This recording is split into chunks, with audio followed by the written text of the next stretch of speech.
தினமொரு மதிப்பெண்ல நம்ம 2025 group 4 question பார்க்குறோம். Question பாருங்க, கீழ்கண்டவற்றுள் தவறான ஒன்றை தேர்வு செய்க. தவறா இருக்கணும். இந்தியாவில் பேசப்படும் மொழிகளின் எண்ணிக்கை 1300க்கும் மேற்பட்டது. சரிதான். 9th புக்ல திராவிட மொழி குடும்பம் பாடத்துல இந்த வரி கொடுத்திருப்பாங்க. அப்போ அது சரிதான். ரெண்டாவது பாருங்க, பல கிளை மொழிகளும் இந்தியாவில் பேசப்படுவதால் இந்திய நாடு மொழிகளின் காட்சி சாலையாக திகழ்கிறது. இதுவுமே சரிதான். ஏன்னா பல கிளை மொழிகளும் இந்தியாவில் பேசப்படுவதால் இந்திய நாடு மொழிகளின் காட்சி சாலையாக திகழ்கிறது அப்படின்னு சொல்லிட்டு பார்த்தீங்கன்னா அகத்தியலிங்கம் வந்து மொழிகளின் காட்சி சாலை அப்படின்னு சொல்லியிருப்பாரு. அப்போ அது சரிதான். அதுக்கப்புறம் பார்த்தீங்கன்னா மூணாவது, திராவிடம் என்னும் சொல்லை முதலில் குறிப்பிட்டவர் ஹீராஸ் பாதிரியார். ஹீராஸ் பாதிரியார் என்பது தவறு.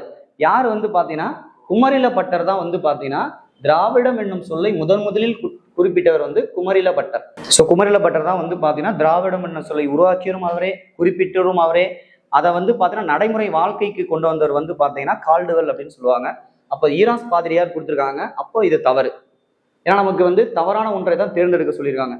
திராவிட மொழி குடும்பம் மொழிகள் பரவிய நில அடிப்படையில் 3ஆக வகைப்படுத்தப்பட்டுள்ளது. சரிதான்.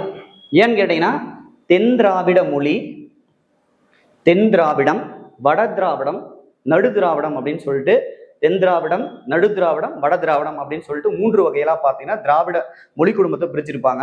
அப்போ 1ஆம் பிரிவு 2, 4 சரியா இருக்கு. எது தவறா இருக்கு அப்படின்னாக்க திராவிடம் என்ற சொல்லை முதலில் குறிப்பிட்டவர் குமரில பட்டர்னு வந்திருக்கோம், ஹீராஸ் பாதிரியார் கொடுத்துருக்காங்க. அப்போ வந்து பார்த்தீங்கன்னா நமக்கு ஆப்ஷன் 3 தான் நமக்கு தவறா இருக்கு. அப்போ நம்ம சி ஆப்ஷன் தான் செலெக்ஷன் பண்ணோம். நன்றி.